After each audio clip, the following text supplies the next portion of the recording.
Flash அடிக்கும் lights, பழகிய முகங்கள் ஆனா யாரும் ஞாபகம் இல்ல.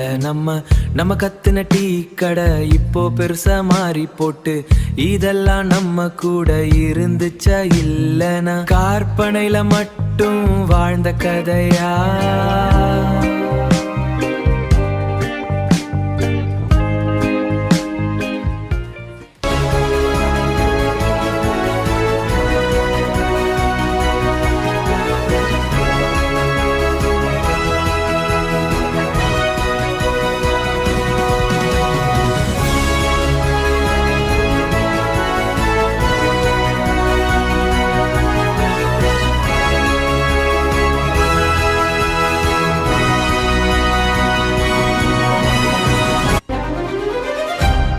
விடி